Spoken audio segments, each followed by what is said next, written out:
It is officially that time. All right, let's start with some reading stats. So, first up, we have books read 101, not too bad. And we finished 7 series, which is not amazing, but better. Also, I have an average star rating of about 4, not too shabby. I like most of what I read. And 65% of what I read was by BIPOC authors. We love that. We love to see it. That's my minimum goal every year, is at least 65%. And then from here gets a little doozy. Well, let me not get too far ahead of myself. So I did have my highest reading month was 10 books, which is actually a little strange for me. It means I average more per month because I usually have 2 standout months of like 13 or 14 books. And then finally, I've only read 39.8% of my physical TBR. All right, but top reads by genre. That teal section is fantasy. It's only like it's below 40% for the first time, so I'm definitely diversifying more of my genres, but it's still the primary one. We saw a surge of dystopia for me this year. That's that yellow, and also more sci-fi than I usually read, which is that orange. I also was really proud of myself. I did set the goal to read one nonfiction book per month. I didn't quite meet it. I believe I read 11. So that's the gray. We love to see it. All right, top format. I read a lot of physical books this year, 51% to be exact. I used to read a lot more of like multi-format, audio to physical, and I just kind of got away from that. And I've been reading like 3 books of the same kind or of different formats at the same time. We also have top publisher. This is a good chunk for indie in the red here, 25%, not too shabby. But I kind of share the love across all of the big 5, really. This is always variable. It really depends on what good fantasy has come out this year. My top 5 books of the year. Now this was difficult. I read some bangers, as you can see. But the 5th season in The Blighted Stars where I started my year, and it was pretty fucking fantastic. Jasad Crown, best romantasy duology ever. And I'll stand by that. And Beast of Carnival, cannot believe this is a debut. Cannot believe. This was one of the most atmospheric books I've ever read. I absolutely adored the horror and historical elements to this. It was like just a mysterious, fun read. It is all about Indigenous reclamation. And then finally, Andy Weir, Hail Mary, absolutely the best audiobook I think I've ever listened to, and my favorite by Andy Weir. Now we have my favorite series. This should come as no surprise to anybody. I am not a series finisher. Everyone knows this of me. And yet, I both started and finished both of these in under 6 months. Yeah. Next up, new author obsessions. N.K. Jemisin was not new, therefore she could not be added to this list. But Megan O'Keefe, yeah, she made it. And then also, the author of Beast of Carnival, we love it. We love to see it. I also really enjoyed Razorblade Tears by S.A. Cosby.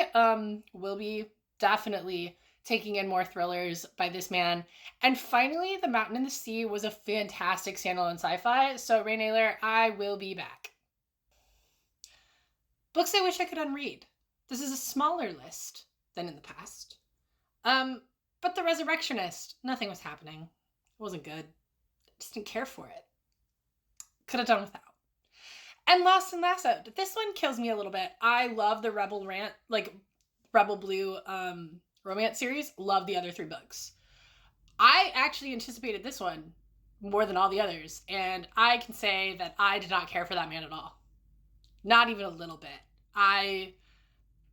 That book felt trad wifey. It was gross. Teddy deserved better. Justice for Teddy. Books that made me laugh the hardest, as no one should be surprised, a Vera Wong book. Those books are hilarious. If you haven't read Cozy Funny Mystery yet, get on it. What are you doing? Also Project Hail Mary, fantastic. Amaze. Books I wish I'd read much sooner. Refusing Compulsory Sexuality, A Black Asexual Lens, on a sex-obsessed culture. So informative. As a person who's demisexual, I definitely like learned a lot about being fully ace and what that looks like and how people have infantilized ace people. So much in this book. One of the best nonfiction books I read of the year. Absolutely loved it. Also, The Blighted Stars. Saw people talk about it for a while. Didn't pick it up. That was dumb. And finally, This Woven Kingdom. I had read the Shatter Me series up to, I think, book 4. And kind of stopped there because I knew enough spoilers going forward that I was like, I think I'm okay. And I didn't really anticipate picking up another Tahereh Mafi series, even though Aaron Warner was great. That was a wrong choice because this was freaking amazing. Freaking amazing. Most likely to be reread. I'm trying to do that more. So The Blighted Stars, Jihad Crown, and the 5th season at some point, maybe not this year, but at some point will be reread. Easily. Most disappointing. Yeah. Best standalone. This was amazing. Amazing. Best audiobook of all time, frankly, in my opinion. Best backlist, Angela Davis can do no wrong. I loved this book, learned a lot, annotated the shit out of it. Fantastic. You should read it. Best ending. I stand with Robin, okay? Robin. Oh. Next we have standouts for fiction. We've got Babel, Sublimation, which is for fans of Severance, The Blueprint, which is reminiscent of like The Handmaid's Tale or Parable of the Sower. We have Every Spiral of Fate, which is the 4th book in this Woven Kingdom series. The romance. The Reformatory was an excellent horror story based in true facts about a reformatory school in Florida. This Dream Hotel, where an algorithm determines how likely you are to commit a crime and arrests you preemptively. And Honored Kingdom and Mirror in Heavens were both an amazing end to their respective series. Vera Wong always makes me laugh. I love that series so much. The Mountain and the Sea got me into a whole new author. Isle in the Silver Sea was a revisiting of Tasha Shuri in a standalone. Really enjoyed that. And then I started the Legendborn cycle. Then we have standouts for nonfiction. We got Fresh Banana Leaves. I learned a lot from this. As a plant scientist, it really shaped my respective look of how we approach going into communities and working with certain plants and how it should be people first, which seems obvious, but it is not how academia approaches things by any means. Again, Women, Race, and Class by Angela Davis. Are Prisons Obsolete by Angela Davis. The Serviceberry. This was short. Really makes me think I need to read Braiding Sweetgrass. And then again, Refusing Compulsory Sexuality. Loved all of these. And that's it. And because you watched this video, you are now required to read all of my favorite books of the year. Okay, bye.